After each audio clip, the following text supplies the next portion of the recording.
প্রিয় দর্শক, আপনাদের নিশ্চয়ই মনে আছে যে দুদিন আগে ভারতের সরকারের পক্ষ থেকে ভারতের লোকসভায় তাদের পররাষ্ট্র বিষয়ক সংসদীয় কমিটি যে প্রতিবেদনটা পেশ করেছিল, সেখানে তারা বলেছিল যে ভারতের মাটিতে বসে শেখ হাসিনাকে কোনো ধরনের রাজনৈতিক কার্যক্রম চালানোর সুযোগ দেওয়া হচ্ছে না।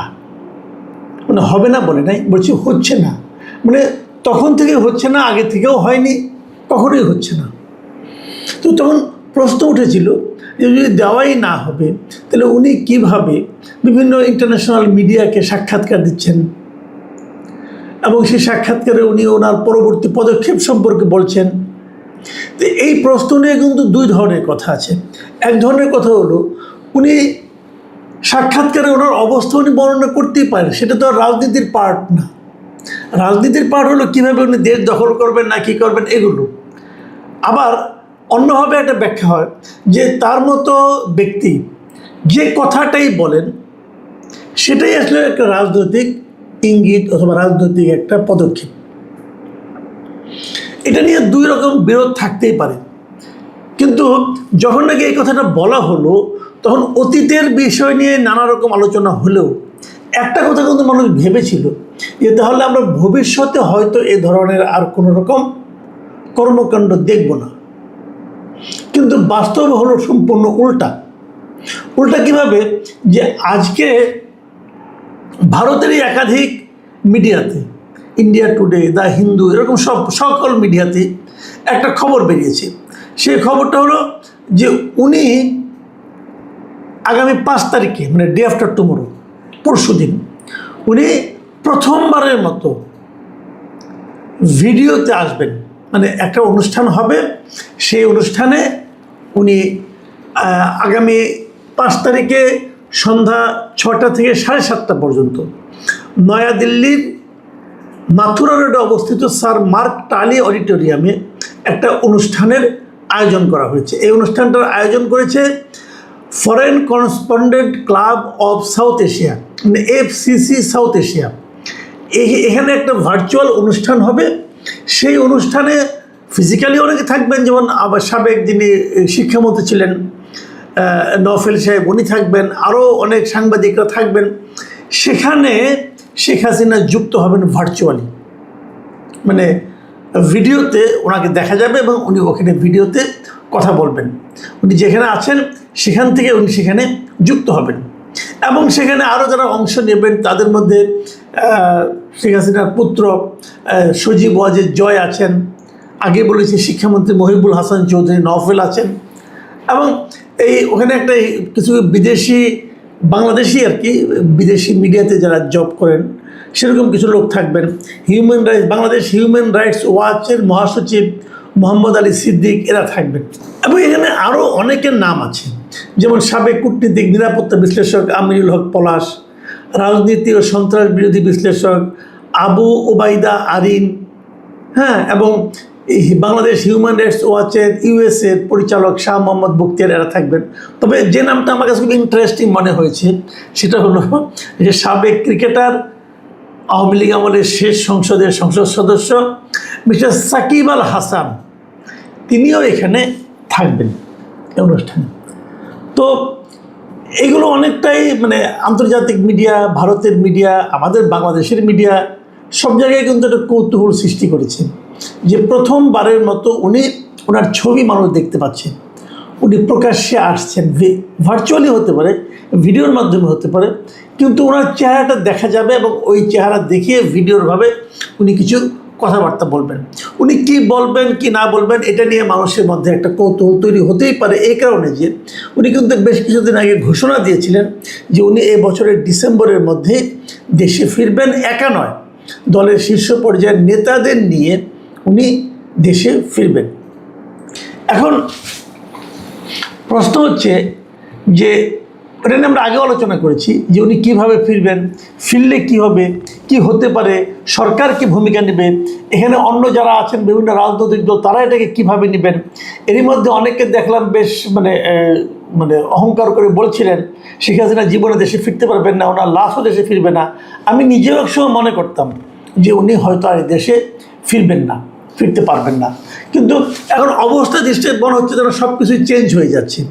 এবং কেউ কেউ এমনও বলছেন, ভারতীয় অনেক কূটনীতিকও বলছেন, ভারতের একটা পত্রিকা, যেমন ভারতের পত্রিকাগুলো যেটা এসেছে, দেখুন আমি আপনাকে দু একটা পত্রিকার হেডলাইন বরং দুটো পত্রিকার হেডলাইন বরং বলি। যেমন ইন্ডিয়া টুডে, তারা হেডলাইন করেছে যে 2 years after ouster Sheikh Hasina to make first public appearance in India, মানে ক্ষমতাচ্যুত হওয়ার 2 বছর পর শেখ হাসিনা প্রথম পাবলিকের সামনে আসছেন। যেভাবে আসুন, ভিডিওর মাধ্যমে হোক না হোক, আসছেন। এবং এই আসার জন্য উনি বেছে নিয়েছেন ঠিক 5 আগস্টকে, যে 5 আগস্টে ওনাকে সর্বশেষ দেখা গিয়েছিল, জনগণ থেকে সবশেষ যেদিন দেখেছিলেন, তার ঠিক 2 বছর পূর্তির দিনে উনি আবার জনগণের সামনে আসছেন।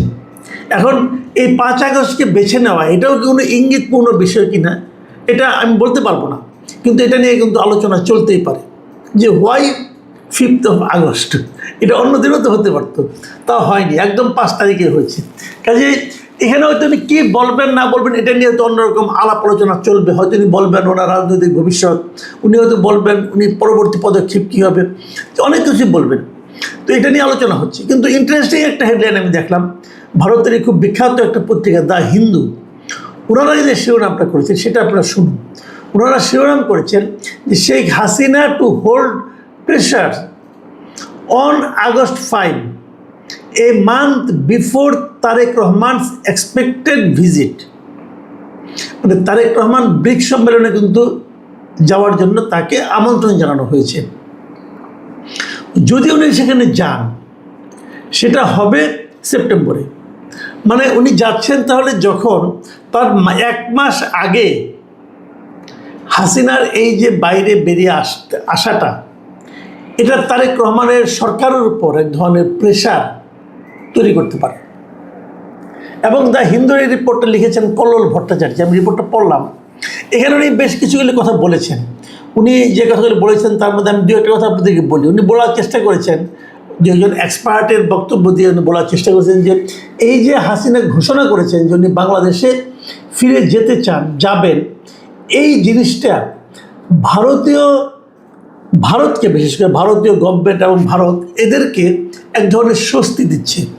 তারা মনে করছেন এটা দেওয়ার মাধ্যমে তারা একভাবে লাভবান হবেন। কারণ ভারতের উপরও ইন্টারন্যাশনাল একটা প্রেশার থাকতে পারে, বাংলাদেশে একটা প্রেশার থাকতে পারে যে তারা বাংলাদেশ থেকে ক্ষমতাচ্যুত এবং সাজাপ্রাপ্ত রাজনীতিবিদ এবং সাবেক প্রধানমন্ত্রীকে ভারত আশ্রয় দিয়ে রেখেছে। এটা ভারত বাংলাদেশের সম্পর্কের ক্ষেত্রে একটা নেতিবাচক প্রভাব ফেলতে পারে। কিন্তু যদি উনি নিজে থেকেই ব্যাক করতে চান, অথবা যদি ব্যাক করেন, তাহলে এই জায়গাটাতে ভারত নির্ভর হয়ে যেতে পারবে। এটা হলো এক ধরনের বক্তব্য। আর এই রিপোর্টে আমি আরেকটা জায়গায় পড়লাম, সেখানে হলো মিস্টার পিনাক রঞ্জন চক্রবর্তী, আপনাদের খেয়াল আছে বাংলাদেশে একসময় ভারতের হাই কমিশনার ছিলেন। তিনি বলেছেন যে উনি মনে করেন যে হাসিনা ডিসেম্বরের মধ্যে দেশে ফেরার যে ঘোষণা দিয়েছেন, এটা আসলে ফাঁকা বলি নয়। উনি মনে করেন যে হাসিনা আসলেই ফিরবেন। এবং উনি এটা কারণ হিসেবে বলছেন যে ওনাকে আসলে উনি যদি না ফিরেন তাহলে হয়তো আওয়ামী লীগই হারিয়ে যাবে। আওয়ামী লীগকে টিকিয়ে রাখার স্বার্থেই ওনার ফিজিক্যাল প্রেজেন্স বাংলাদেশে এটা খুব জরুরি, এবং যে কারণে উনি ফিরবেন।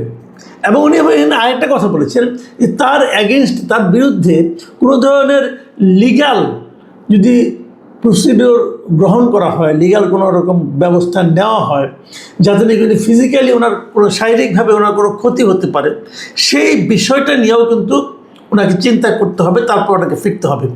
এবং উনি এটাও মনে করেন যে এটা ইমিডিয়েট যাওয়ার সঙ্গে সঙ্গেই হয়তো কোনো ধরনের পানিশমেন্ট ওনাকে দেওয়া হবে না, ওনাকে এটা নিয়ে আপিল করার সুযোগ দেওয়া হবে।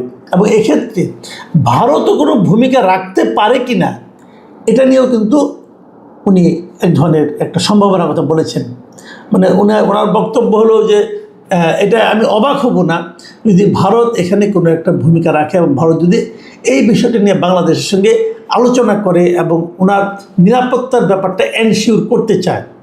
এটা খুব একটা মানে সে অবাক হবে না আর কি। তো এই যে ঘটনাগুলো ঘটছে, দেখুন যে যখন কতগুলি বিষয় কিন্তু উনি আগের থেকে ইন্টারভিউ দিচ্ছিলেন, উনি ফিরবেন, তারপরে ভারত বলল আমার এখান থেকে কোনো রাজনীতি চলবে না, এবং বলার পরে উনি ঘোষণা দিলেন যে উনি প্রকাশ্যে আসবেন, ভিডিওর মাধ্যমে আসবেন, এবং তারপর বিভিন্ন এই সময় এক মাস পরে সেখানে আবার ভারতে আবার তারেক রহমান যাবেন, এবং সব কিছু কিন্তু শেখ হাসিনা, বাংলাদেশ সরকার, ভারত সরকার এর মধ্যে ঘুরপাক খাচ্ছে। এখন এখান থেকে ইঙ্গিতটা কি পাচ্ছেন আপনারা? এখান থেকে কিন্তু অনেক কিছু ঘটবে এরকম মনে করা যায়, এবং যে ঘটনাগুলো ঘটবে বলে আমি মনে করি শেষ পর্যন্ত। এখানে আবার আরেকটা কথা বলে নিই, আরেকটা কথা বলে নেওয়া দরকার। সেটা হলো, আমাকে আবার আমাদের দেশের একজন সিনিয়র সাংবাদিক উনি বললেন যে যদিও শেখ হাসিনা বলছেন উনি আসবেন, কিন্তু শেষ পর্যন্ত উনি ভিডিওতে আসবেন না। এটা হলো আরেকটা সোর্সের কথা। যুক্তরাষ্ট্রে অবস্থানরত কিছু আওয়ামী লীগের লোকজন তারা নাকি এটা বলেছেন যে উনি আসলে আসবেন না। এখন যদি উনি মানে ওনারা যদি ভিডিওতে না আসেন, তার কি অর্থ হতে পারে এবং তার কি আফটার ইফেক্ট হতে পারে? আমি পার্সোনালি মনে করি না আসলে ওনার নেতাকর্মীদের মধ্যে একজনের হতাশা তৈরি হবে, এটা যেমন ঠিক, পাশাপাশি এখান থেকে আরেকটা ইঙ্গিত পাবেন যে তাহলে আমরা বুঝবো যে ভারত সরকারই হয়তো ওনাকে ভিডিওতে আসতে বাধা দিচ্ছে। যদি সেটা হয় তাহলে এখানে আপনার ভারতের আরেক ধরনের মনোভাব শেখ হাসিনার প্রতি, যেটা নাকি খুব একটা ইতিবাচক মনোভাব বলা যাবে না, সেটাও কিন্তু প্রকাশিত হবে। এখন আমাদের আরেকটা দিন ওয়েট করতে হবে। আজকে 3 তারিখ, মাঝখানে আরেকটা দিন এবং 5 তারিখ সন্ধ্যায় আমরা বরং দেখি যে আদৌ উনি আসেন কি আসেন না। তবে আমার যেটা মনে হয় যে শেখ হাসিনার বাংলাদেশে ফেরা না ফেরা এই সব কিছুই অতি দ্রুত আমরা বোধহয় ঘটতে দেখব। প্রিয় দর্শক, এখন এ পর্যন্তই। আল্লাহ হাফিজ।